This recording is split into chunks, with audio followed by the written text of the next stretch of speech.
Let's just be real for a second, because what John Lynch said about Joey Bosa, that wasn't just some casual throwaway line at the end of a press conference. That was a message. And if you read between the lines, it was loud and clear. So here's what happened. Lynch gets asked about Joey Bosa, kind of as he's wrapping things up, already halfway out the door, and he smiles. That's the first clue right there. Then he says something along the lines of, "I think Cheryl Bosa would love for Joey to be on this team. I just don't think we can afford him." Now, on the surface, that sounds polite, respectful, almost like, "Hey, nice idea, just not realistic." But if you've followed this team, if you've listened to how Lynch operates, you know that's not really how he communicates when something is genuinely on the table. That wasn't a financial statement. That was a soft no. Because let's not pretend here. The 49ers can afford Joey Bosa. If they wanted to make it happen, they could make it happen. We're probably talking about a short-term deal, maybe 1 year, somewhere in that 9 to 10 million range. For this front office, that's manageable. That's not some impossible mountain to climb. So when Lynch says, "We can't afford him," what he's really saying is, "We're not prioritizing him." And that's a completely different conversation. This isn't about money. This is about fit. This is about direction. This is about a team that knows exactly what it wants to be, and more importantly, what it doesn't want to be. And here's where it gets interesting, because the idea of Joey Bosa in a 49ers uniform sounds amazing at first, right? Two Bosa brothers, same defense, same field, hunting quarterbacks together. It feels like something straight out of a movie script. But the 49ers are not in the business of writing feel-good stories. They're trying to win a Super Bowl, and those two things don't always line up. So now the real question becomes this, and I want you to be honest about it. Do you actually think the 49ers are making a mistake by passing on Joey Bosa? Yes or no? Drop your answer in the comments, because this is where the fan base starts to split a little bit.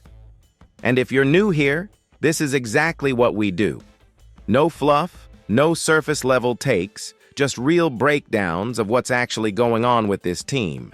So if that's your style, make sure you subscribe and turn on notifications, because we're pushing toward 2,000 subscribers and building something real with the faithful here. Because in the next part, we're going to get into the football side of this, and once you see how Joey Bosa actually fits or doesn't fit in this defense, you might start to understand why the 49ers made this call. All right, now let's take that emotional idea of Bosa brothers on the same defense and put it under a bright, unforgiving spotlight, because when you actually look at the football side of this, things start to fall apart pretty quickly. The biggest issue here is something that doesn't get talked about enough, and that's fit. Not name value, not pass production, not jersey sales.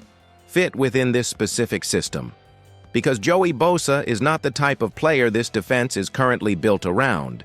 What the 49ers are leaning toward, especially with how their front is evolving, is versatility. They want guys who can stand up, drop when needed, set the edge in space, and still bring pressure from different angles. That's a very different role compared to what Joey Bosa has been for most of his career. He's a traditional defensive end, hand in the dirt, win with power, technique, and experience off the edge. And at his peak, he was really good at it. No question. But that's not the role this defense is prioritizing right now. They're looking for more of an outside linebacker profile. Someone who can move around, disguise pressure, and give the defense flexibility. When you plug Joey Bosa into that equation, it's like trying to fit a key into the wrong lock. It might look close, but it doesn't turn. And when something doesn't fit cleanly in a system like this, it creates ripple effects. Because now you're not just adding a player. You're adjusting responsibilities. You're shifting alignments. You're potentially limiting what other players can do just to accommodate one name. And that's where things start to get tricky. Because if Joey Bosa walks into this defense, he's not coming in as a rotational piece. Let's be honest. He's going to expect snaps, significant snaps. That's just the reality of who he is and what he's been in this league. So now you have to ask yourself, where are those snaps coming from? Who are you taking off the field? And this is where I want you to jump in again. If you had to choose right now, would you rather the 49ers bring in a veteran name like Joey Bosa, or continue building with younger, more scheme-fitting players? Just pick one, veteran or youth. Drop it in the comments. Because the answer to that question tells you everything about how you see this team's future. And from the 49ers' perspective, it feels like they've already made that choice. They're not chasing names. They're building a system, a very specific, very intentional system, and every piece has to align with that vision. Joey Bosa, at this stage of his career, just doesn't check those boxes the way people might think.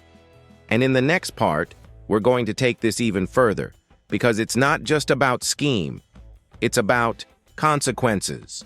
Who loses out if he joins? What development gets delayed? And is 1 year of Joey Bosa really worth what it could cost this defense long term? That's where this conversation really starts to shift.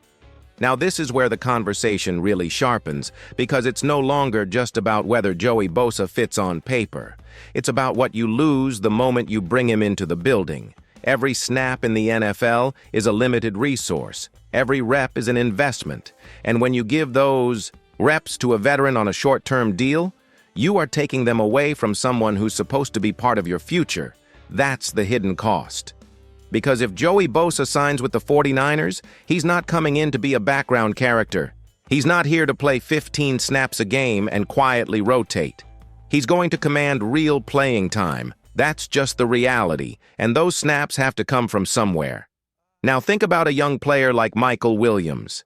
This is exactly the type of talent the 49ers need to develop. Explosive, moldable, still growing into his role, still learning how to dominate at the next level. These are the players you invest in if you're thinking about sustained success, not just a quick fix. So what happens if Joey Bosa is on the roster? You're cutting into that development time. You're slowing down the process. You're basically saying, we trust a short-term veteran more than we trust the long-term growth of our young core. And that's a dangerous trade-off. Because let's be honest about expectations versus reality here. If Joey Bosa comes in for 1 year, what are you realistically getting? You're probably hoping for solid production, maybe some veteran presence, maybe a handful of impact plays. But is that going to fundamentally change your defense? Is that going to be the difference between falling short and winning a Super Bowl? Or are you just adding a recognizable name that feels bigger than the actual impact?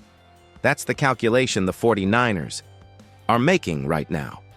And when you weigh that against the possibility of developing a younger player who could be a core piece for the next 5 years, the answer starts to lean in one direction.